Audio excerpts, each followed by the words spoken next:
Ce que je disais, c'est qu'effectivement, j'étais tombé sur un graphique, ce matin que je trouvais assez intéressant. Je sais pas si on voit bien mon écran, Ouais, c'est bon. qui parle justement des modèles économiques des différents projets. Et cette personne-là les a catégorisés en 4 grandes catégories qu'on va pouvoir voir ensuite. Mais c'est se rappeler que des projets dont le fondamental est réellement sérieux ont un beau modèle économique parce que la plupart des projets qui sont actuellement sur le marché sont sur un modèle startup. C'est-à-dire ils essaient d'apporter un nouveau produit à partir d'une idée. Il y en a qui ont juste une idée et il y en a qui développent vraiment quelque chose. Et si on regarde les frais sur les différents produits qui sont mis en avant, ben on s'aperçoit qu'Ethereum reste quand même le grand leader dans le domaine. Parce que c'est eux qui vont apporter le plus de choses à l'écosystème crypto de manière générale. Après, on va avoir des plateformes qui fonctionnent sur Ethereum, comme Uniswap ou encore Aave, mais qui fonctionnent également sur d'autres blockchains. Et quand certaines personnes comparent Solana et Ethereum, vous voyez qu'en fait, elles jouent pas du tout dans la même catégorie. Les personnes qui vont comparer Tron et Ethereum, c'est pareil, c'est deux projets qui ne fonctionnent pas du tout sur les mêmes principes et qui n'ont pas du tout les mêmes volumes de fonctionnement, ni non plus le même modèle économique. Et ce que cette personne explique, c'est qu'en fait, il y a 4 grandes catégories qui peuvent être aujourd'hui dessinées sur l'ensemble des projets dans le secteur crypto. Le premier, c'est globalement toutes les blockchains de Layer 1. Leur business model, c'est de vendre un espace au sein d'un bloc de transaction. On prend que ce soit Ethereum, Solana, la BNB Chain ou n'importe quel autre. L'idée, c'est que vous allez payer pour insérer des données dans un bloc qui sera ensuite traité à travers un smart contract, qui sera traité à travers le réseau. Voilà, ça c'est le modèle économique. Il est globalement assez simple. Et donc, plus vous allez avoir envie de rentrer des données dans ces blocs, plus l'espace va coûter cher. Parce qu'il y aura une certaine concurrence, une certaine rareté qui va se faire. Ensuite, on va avoir des plateformes comme les plateformes d'échange décentralisées, que ce soit du Uniswap, que ce soit des agrégateurs de DEX comme OneInch, Paraswap ou encore des plateformes comme Aerodrome ou encore Curve. Eux, leur objectif, c'est que vous fassiez un maximum de swaps et sur chaque swap, ils prennent des frais. Une partie des frais est envoyée aux personnes qui vont apporter la liquidité et une partie des autres frais est soit redistribuée aux détenteurs du token, soit c'est récupéré par la plateforme pour les différentes évolutions. Ça dépend des pourcentages, ça dépend de comment c'est réparti. Mais ça, c'est leur modèle économique. Quand vous achetez un projet dont vous ne comprenez pas le modèle économique ou qu'il n'y a pas de modèle économique, c'est globalement que vous êtes sur un même coin. C'est l'idée en fait. Ou qu'on va être obligé d'injecter des capitaux en permanence jusqu'au jour où ça va tomber. Encore, par exemple, sur l'écosystème de Terra Luna. Après, vous avez des plateformes qui vont jouer sur des effets de levier. Donc les plateformes de trading décentralisées, comme on a eu DYDX ou encore GMX, et ou des plateformes de lending, donc vous pouvez prêter vos crypto-monnaies comme Aave, où d'un côté, vous allez prêter vos cryptos à hauteur peut-être de 5%, et les personnes qui vont l'emprunter à hauteur de 7, 8, 9%. Et eux, le delta entre les deux, ça leur permet justement de pouvoir continuer de faire des améliorations et de faire évoluer la plateforme. Et après, vous avez une dernière catégorie qui est pour la partie produits dérivés, donc, on peut intégrer également la partie stablecoin dans cette catégorie-là, où on va avoir Etna, Lido qui propose de faire du liquid staking, ou encore des projets comme MakerDAO qui sont à l'initiative du DAI, ou encore de Sparks. Il y a beaucoup de choses comme ça qui ont fonctionné. Et si aujourd'hui, vous ne voyez pas dans quelle catégorie ranger votre projet sur lequel vous investissez, bah, vous pouvez vous poser des questions. La seule catégorie pour moi qui mériterait d'être ajoutée, mais qui est aujourd'hui trop petite, c'est tout ce qui est lié à la location de calcul, de puissance de calcul. Tout ce qui va être projet de la DeepMind, qui rentrerait difficilement en fait dans ces 4 catégories qui ont été énoncées. Mais je trouve que c'est une vision qui est très intéressante de rester dessus et de voir comment un projet est capable de générer ou pas de l'argent. Et des projets qui ne génèrent pas d'argent, ça va impacter automatiquement le développement. Les fondateurs vont être obligés de vendre des tokens. Ils vont être obligés de se recapitaliser. Des startups, et ça, il y en a énormément dans le milieu de l'entrepreneuriat, ou des startups qui lèvent des fonds tous les X années parce qu'en fait, leur modèle économique n'est pas rentable du tout. Et à partir du moment où il n'est pas rentable, plus vous allez injecter, plus ça va augmenter cette fracture. Donc, il faut bien comprendre que c'est la même chose dans tous les écosystèmes. Et quand certaines personnes disent oui, ben ok, le modèle économique, il est viable. Ethereum, Solana, BNB, ils mettent à disposition de l'espace de bloc. Ok. Est-ce que cet espace de bloc, il est réellement utilisé? Est-ce qu'il y a une certaine concurrence pour inscrire dessus? Ou est-ce que personne n'en a rien à faire? c'est hyper important d'arriver à comprendre tous ces aspects-là. Là, j'ai vu qu'il y avait une question de P2R. Avez-vous vu l'annonce du fils de Trump? Alors, je vais partager mon écran. Parce que là, il y avait un truc qui s'est passé dernièrement, mais comme d'hab, hein, c'est toujours pareil. Pour vous mettre aussi en garde. Alors, en effet, le fils de Trump, je pense que vous avez vu passer l'info, commence à faire 2-3 mouvements là avec certains influenceurs crypto parce que, à mon avis, il veut lancer un projet ou apporter son support sur certains écosystèmes ou voilà, il parlait de finances décentralisées. Et certains malins sont amusés à front-run un peu le truc et lancer un meme coin en faisant passer ce meme coin-là pour celui qui serait potentiellement lancé par le fils de Trump. Alors, évidemment, ça a été un gros scam. Donc, c'est un meme coin qui s'appelait le RTR, d'accord? RTR. Ne l'achetez pas, c'est un scam. C'est pas le projet qui a été lancé par Trump. Il l'a même expliqué à plusieurs reprises, mais en crypto, il y a quand même des personnes, malheureusement, je pense qu'ils n'ont pas deux neurones qui se touchent, mais bon, toujours pareil. Donc en gros, le fils de Trump a expliqué qu'il avait envie de soutenir certains projets crypto, où il avait peut-être envie de lancer une initiative sur de la DeFi. Il y a eu de la spéculation sur ce sujet, avec du coup le potentiel lancement d'un projet. Il y a eu toute une communication qui a été faite là-dessus, et notamment certains qui ont lancé un meme coin en avant-première en se faisant passer par tout le projet de ce bon monsieur. Et comme à chaque fois, ça se termine très mal. Donc le projet a été lancé. Regardez, hein, il a été lancé. Crac, crac, crac, crac, crac, crac, crac. Et paf, un gros rug pull. Et comme vous le voyez à chaque fois, Ça durait combien d'heures? hop, Parce que je vois le début de la charte, il doit être aux alentours des 14 heures. La fin de la ouais, charte, ouais, 19h30. ouais, ça a été très rapide. Lancement éclair. Lancement Et éclair. quand tu vois, je vais essayer de zoomer un peu, mais en fait, sur des analyses on-chain, notamment sur DexScreener, quand on regarde certaines adresses, on est capable de voir, tu sais, quand est-ce que ces mecs-là ont acheté ou ont vendu. Et donc, comme par hasard, ceux qui lancent le projet, soit ils ont une allocation au départ à zéro, c'est-à-dire ils se sont alloués une grosse partie des tokens et ils ont rien acheté du tout. Là, en l'occurrence, il y a quelqu'un qui avait acheté juste ici, d'accord, et qui, que lorsque le projet augmentait, il n'arrêtait pas de vendre, vendre, vendre, vendre, vendre, et des montants quand même qui étaient importants, quoi. Donc, juste au moment où ils ont retiré la liquidité parce qu'il y avait très peu de liquidité sur le projet à ce moment-là. Donc, soyez vigilants. Voilà, des personnes ou des célébrités ou des personnes connues qui disent on va lancer un projet, etc. La plupart du temps, ça se révèle être des grosses saloperies. Je sais pas ce que va lancer le fils de Trump, mais n'investissez pas. Voilà, je suis presque sûr à 100% que ça va être une merde, même si c'est un projet legit. Encore une fois, c'est pas un investisseur, c'est pas un mec qui connaît vraiment la crypto. Il va juste utiliser sa notoriété comme des milliers de personnes avant lui. Ça a été le cas. Toutes les personnes qui ont lancé des projets sur Solana dernièrement, que ce soit Jason Derulo, que ce soit certains rappeurs américains, que ce soit Andrew Tate, tout ce que vous voulez, ça s'est révélé être des gros scams. Bref, vigilance. Vraiment, Bah, il joue sur vigilance. la notoriété, en fait. Il joue Ouais, sur la c'est que ça. notoriété pour essayer de gagner au maximum. Et Bluetooth qui dit, des fois, les ordres d'achat sont directement dans le bloc de création du token. C'est Ouais, exactement ça. C'est un peu le principe du pre-mining, hein.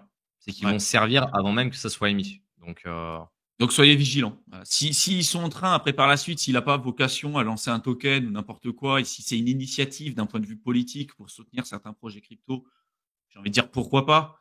Mais voilà, ça reste un politique, quoi. C'est pas un investisseur, c'est pas un ingénieur crypto, c'est pas voilà. Et comme Trump, je crois qu'il a lancé, je sais pas si tu avais vu et ce voilà. truc-là, il avait lancé euh, un NFT à un moment donné, quand on parlait pas mal de lui. Faudrait que je retrouve ça. Il avait lancé un NFT, il y a plusieurs millions de dollars qui s'étaient vendus. Et puis Oui, oui, mais pareil, ça, c'est. des Et puis, il l'a chaussures. pas fait qu'une fois, hein. Il l'a pas fait Ouais, qu'une il fois, l'a il pas l'a fait fait qu'une plusieurs fois. collections. Ouais, les équipes Et des marketing chaussures derrière sous tout forme m'étonne, de hein. NFT, je crois. Et à un moment donné, il avait sorti Ouais, des chaussures sous forme c'est de bien NFT possible. et tout. Bref, Tiens, prenez-les pour justement, ce qu'ils sont, quoi. je vois que MLS qui dit le ton a été lancé hier à midi sur Binance. De mémoire, tu avais un graphique ou un tableau où on voyait tous les tokens justement qui avaient été lancés sur Binance et le ROI derrière. Où on voit que c'est clairement l'annonce qui fait le pump et que finalement derrière, en fait, ils se font complètement éclater sur le long terme. Je sais pas si tu te rappelles de ce tableau. Redis, du tableau où... Un, un tableau où tu avais les lancements des tokens sur Binance et leur ROI 3 mois après ou 6 mois après. ouais. Alors, j'ai plus le tableau, mais en fait, ouais, avant, il y a quelques années, même quand c'était listé, par exemple, sur Coinbase, c'était une bonne nouvelle. Tu vois, tu prenais 2013, 2014, 2015, on disait, oh, ça va être listé sur Coinbase ou sur une grosse plateforme d'échange. Tu sais, avais un pré-pump et puis après, c'était quand même plutôt positif. Aujourd'hui, quand vous avez des projets qui sont listés sur des grosses plateformes, et ça revenait un peu à ce tableau-là, et je pense que c'est là où tu veux en venir, c'est qu'on voit que les gens achètent en fait avant la news parce qu'ils disent ah ça va être listé. Et en fait, en général, 3 mois après, le truc, ça part dans les oubliettes avec une baisse de prix qui est énorme, quoi. C'est pas un gage forcément de qualité, hein, le fait que ce soit listé sur des plateformes d'échange centralisées, d'autant plus quand vous comprenez en fait le business model qui se cache derrière. C'est-à-dire que souvent, pour se lister par exemple sur Binance, on doit leur donner une grosse partie de la circulating supply, on doit payer des millions pour avoir le listing sur Binance, etc. En fait, ils le font pas gratuitement, c'est normal. Aujourd'hui, c'est la plus grosse plateforme du monde, donc ils le font en échange d'une rémunération. Et souvent, c'est pas forcément le cas de leurs IEO. Attention, hein, leurs Initial Exchange Offering. Là, en général, sur le long terme, c'est quand même plutôt intéressant. Mais à l'inverse, quand il y a un listing d'un projet, regardez, hein, faites vos analyses, vous verrez que souvent il y a un pump au départ, puis après ça part aux oubliettes pendant des mois, voire des années, quoi. Ouais, quand c'est listé sur Binance, faut se sauver, c'est ça. Ouais, en général, c'est pas intéressant. Il y a que les débutants en fait, en général, qui font ça, hein, qui vont dessus. Oh, c'est listé sur Binance. En fait, ils achètent la mèche et, Bah, et c'est ils les se disent, équipes ça y est, c'est gros projet, c'est un projet officiel. Bah, Binance l'a référencé, c'est-à-dire que les équipes ont travaillé dessus pour l'analyser, alors qu'en fait, pas du tout. Ça marche pas comme ça. Ouais. Ça a été longtemps une rumeur qui a couru sur ça. Ouais. Il y a juste des gens qui prennent l'ouverture pour spéculer. Ouais, c'est ça. Si en fait tu viens pour spéculer et utiliser la volatilité, parce que si tu fais une approche trading qu'on recommande pas forcément, du moment où il y a de la volatilité, tu peux gagner de l'argent au final. Donc tu t'en fous. Tu recherches de la volatilité. Mais le débutant qui se dit, ouais, c'est listé sur Binance, donc forcément c'est un bon projet, non. Non, non. C'est même plutôt l'inverse. Souvent ils vont lister des saloperies, hein. Et encore, c'est pas eux les pires sur le listing Ouais, de c'est pas eux saloperies. les pires, hein. Parce qu'il y en a où vraiment, ils mangent à tous les râteliers. Hein. Tu sens que dès qu'il y a un Oui, token qui sort, ouais, c'est clair. Julien qui dit, mais il y a déjà un token Trump, certainement un beau scam aussi. Ouais, certainement. Je le connais pas, ce token Trump, mais attends, je pense qu'en fait, tu vas sur DexScreener, tu tapes Trump, tu vas avoir au moins 150 tokens qui vont sortir. Attends, je vais le il y a faire moyen. pour montrer. Ouais, MLS qui dit, il faut les shorts sur le long terme. Ouais. Après, attention, hein, parce que si tu short, tu sais, la volatilité, elle Ah est quand même tiens, énorme. regarde. T'as bonne chance de te faire liquider, quoi. Vous allez sur DexScreener, vous tapez Trump, et tu vois, il y en a quelques-uns. Hein. Après, je sais pas si c'est le même. C'est peut-être le même, non? Ah non, c'est pas les mêmes. Non, non, non, Non, c'est pas les mêmes. c'est pas les mêmes. Ouais, mais Il y a c'est des pour trucs. ça. C'est la jungle, hein. N'achetez pas des trucs comme ça, hein. Franchement, on vous le dit, hein. On a refait un thread la dernière fois sur Twitter et sur Telegram. C'est-à-dire pour ça aussi qu'on vous invite à nous rejoindre. Vous avez les deux liens dans la barre d'infos. Et on vous avait rappelé les fondements vraiment d'un investisseur long terme, etc. Et notamment sur la partie d'hygiène, parce que là, c'est clairement la partie d'hygiène. La partie d'hygiène, c'est vraiment inférieur, mais grand maximum inférieur à 10% de votre bag. Et sur chaque allocation que vous allez faire sur la partie d'hygiène, c'est 0,25%. C'est impressionnant quand même le volume sur du shitcoin à ce point-là, tu vois. C'est quand même fou. Ouais, puis pareil, le volume, ça veut rien dire. Tu peux prendre deux wallets qui détiennent une grosse partie des Oui, ah non, non, tokens. mais tu prends le nombre de buyers, tu vois. Nombre de buyers Ouais. et nombre de sellers, il est quand même conséquent pour un truc pareil. Tu dis bon, et là en plus t'es sur l'Ether, là tu prends celui sur Solana, là je pense que là t'es au paradis du shitcoin. Ouais, Tu vois, là, déjà quand tu vois les ouais. trucs, tu te dis c'est fou. C'est que du même Référencé coin, méfiez-vous, des sur du, rugs, il y en a tout le que temps. sur du Radium, tu vois, déjà tu te dis ok, très bien créé il y a 2 mois. Tu vois les Ah, arbres, tu fais ok. méfiez-vous. Vraiment, méfiez-vous. Bah, Si vous regarde, le ça, faites, ça, c'est ça vend par coup de 10 0,25%. dollars. Non mais ça vend par coup de 10 dollars, tu vois. Des mecs qui Après, s'achètent tu pour peux les 3500 classer. dollars. Tu peux les classer, tu peux voir les baleines, quand est-ce qu'elles ont acheté. Tu vois, tu peux mettre le minimum. Tu dis, tiens, le minimum, je veux voir. Ah, il y a Là. des, Et là, tu vas voir les gros montants. ouais, le Tu peux mec, il a voir fait après un les buy and baleines, tu sell. vois. Le mec, il a fait un buy and sell direct, en fait. Tu sens qu'il a assumé pas son ordre. Il l'a passé, quelques minutes après, il l'a vendu, en fait. Ouais. En mode, dès qu'il a fait un tout petit peu de profit, il a dit hop, hop, hop, on s'arrête là. Et tu vois, Là, tu tu peux vois, c'est les suivre mêmes après adresses. les baleines. Tu peux Et suivre il y en a un leurs qui adresses. s'est fait rincer 800 dollars. Hein. Et pareil, lui aussi, il a dit, allez, c'est bon, on arrête. Mais il y en a un d'ailleurs sur le RTR là. Le mec, il a investi au moment où c'est sorti en pensant que c'était un projet legit. il est rentré sur le projet à coût de 5600 Solana. Je crois que c'était à peu près 900 000 dollars. 900 000 dollars, c'est peut-être pas la bonne poule. Ah ouais, bah peut-être, hein, là quand tu vois Quoique, c'est bizarre.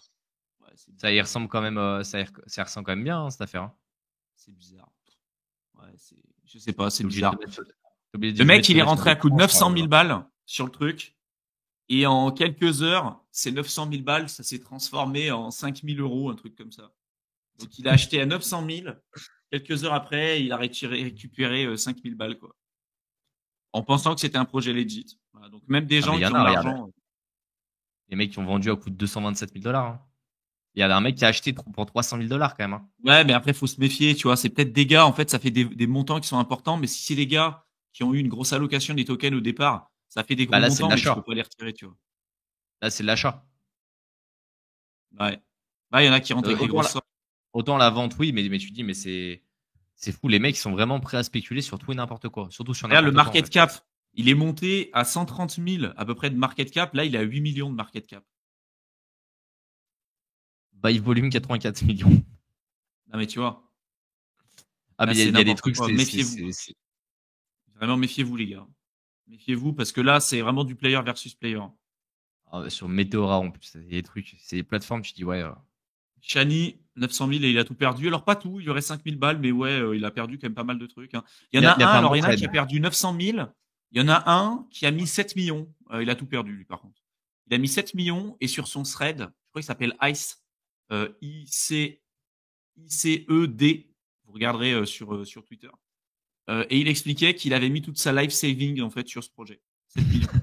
Et c'est là que je me dis en fait, ça me rend fou parce que je me dis en fait, si tu as un patrimoine comme ça, il a peut-être fallu un certain temps, tu vois, pour le développer et tout. A priori, tu peux dire que des mecs qui ont ce genre de patrimoine ont peut-être des compétences transversales pour se dire, OK, comment je gère mon risque, comment je me protège, Rien du etc. tout. Si Rien du ces tout, c'est de la mecs, dégène à 300%. mais ouais, c'est de la dégène en fait. C'est que les mecs, ils ont 7 millions. C'est peut-être ouais, tout ce qu'ils ont gagné dans toute leur vie. Au lieu de se dire, je vais me protéger, je vais investir un peu en bourse, comme ce qu'on vous dit et tout. Les mecs, ils prennent, ils mettent tout sur un shitcoin qui vient de sortir. Hein. Ils se font rug, ils disent, c'est bon, j'ai tout perdu. Voilà. L'avantage, c'est que ça redispatche cet argent, en fait, Ouais, vers des personnes qui ça peut-être me sont rend un peu fou. plus conscients du risque, en Ça fait. me rend fou parce que c'est des mecs qui ont beaucoup de followers en plus. Hein. Tu vois, c'est des gars après qui vont te donner des conseils, hein, qui vont expliquer aux Ah oui, autres ils vont te dire, comment voilà faire comment je les suis arrivé trucs. à faire Ouais. 7 millions. Et puis, ils vont bien cacher la news comme ça, où effectivement, Voilà, exactement, c'est il y a ça. retrouvé exactement ayant gagné. 5687 sols en 4 heures. Ouais, exactement. Exactement. 18K, moi j'avais vu 5K, mais ok, c'est peut-être 18, quoi. Ouais, Le faut compteur il s'est regarder, fait mais en tout cas, exploser. il s'est fait rincer. Hein. Ouais. C'est comme les gagnants du loto. Ouais, c'est ça. Et en fait, c'est pour ça que faites attention qui vous suivez sur Internet. Quoi. Des mecs qui. Parce que, en fait, quand vous gagnez 7 millions en crypto, quand vous voyez ce genre de profil, c'est que de la chance. C'est que de la luck. Il n'y a pas de skill, il n'y a rien. C'est que de la luck. Et je pense qu'au fond, il y a un peu un karma. C'est que si vous méritez pas au fond de vous, déjà vous savez au fond de vous, vous méritez pas ce genre de truc et que vous n'avez pas les compétences pour garder cet argent, vous allez le perdre. D'une manière ou d'une autre. Hein. Les gagnants du loto, c'est ça. Et en crypto, des personnes qui ont gagné beaucoup d'argent, qui ont tout perdu, qui sont incapables de le refaire. On en a vu plein. Et c'est pour ça qu'on vous invite vraiment à rester vigilant, d'être conservateur sur vos prises de position, parce qu'on le voit tous les jours, en fait. Même des mecs, je vous avais parlé d'un truc, là, je terminerai sur ça. Il y a un compte Twitter que vous pouvez suivre, qui s'appelle Confession. D'accord? Faire des confessions, quand vous allez voir votre prêtre favori, vous faites des confessions. Là, c'est la même chose, mais c'est Coinfession, d'accord. Et vous avez on va dire des retours anonymes de personnes. Alors, je sais pas si c'est du fake ou pas, mais ça fait quand même très vrai hein, ce qui est présenté. Et il y avait une confession qui avait été publiée de quelqu'un qui avait été sorti, j'en avais parlé, hein, mais qui était sorti en stablecoin sur le précédent cycle. Et il est arrivé, il a investi hyper bien. Donc 2018-2019, il a acheté la période de capitulation. Il a continué de réinvestir dans des périodes où il y a eu des bougies rouges, des corrections de marché. Donc il a géré son risque et tout. Si bien qu'il est sorti en fin de bull run en stablecoin avec près 700 ou 800 000 dollars. Vraiment pas mal hein, pour un premier cycle. Vraiment plutôt pas mal. Et donc il était bien placé, 700 000 ou 800 000 balles en stablecoin. Le bear market arrive 2022-2023, il fait pas grand chose. Fin 2023, ça commence à se réveiller au niveau des mêmes coins. Là, il commence à prendre 150 000 balles et il l'investit sur un meme coin. Il se fait rug. Là, il dit, bon, c'est pas grave, il me reste quand même pas mal d'argent. Le bull run va démarrer. J'ai perdu 150 000, mais je vais essayer de les récupérer. Parce que bon, j'avais 700 ou 800 000 balles. Là, j'ai perdu 150 000. Ça fait chier. J'aimerais bien les récupérer pour le cycle qui arrive. Donc, il commence à prendre plus de risques. Il commence à se dire, j'ai perdu 150 000. Il commence à aller sur du trading à effet de levier ou réinvestir encore plus d'argent sur des meme coins. 3 mois après, les 800 000 balles qu'il avait au départ se retrouvent à zéro. Il a tout perdu avant que le cycle haussier commence parce qu'il a essayé de récupérer des pertes qu'il avait faites à un moment donné. Et alors que c'était quelqu'un qui avait très bien investi sur le cycle précédent. Et c'est pour ça que on vous invite à rester vigilant parce que la psychologie que vous devez avoir en crypto, ça fait tellement défaut à beaucoup de gens. Je pense que vous vous en rendez pas compte, mais c'est un truc de fou. C'est un truc de fou. Et quand tu investis déjà peut-être, je sais pas, 150 000 balles, j'aurais bien aimé voir le profil de cette personne, mais imaginez que cette personne met 500 balles par mois de côté en termes d'épargne. Imaginez la quantité d'argent et le nombre d'années que ça représente 150 000 balles. Mais c'est une déconnexion. C'est ce Ouais, qu'on c'est disait la dernière déconnexion fois, c'est une totale. déconnexion entre l'argent et l'élément que tu as dans ton portefeuille, où tu estimes que c'est juste une monnaie qui est comme dans un jeu, et du coup, tu n'as pas ce lien en mode le coût de la vie et cette monnaie en parallèle.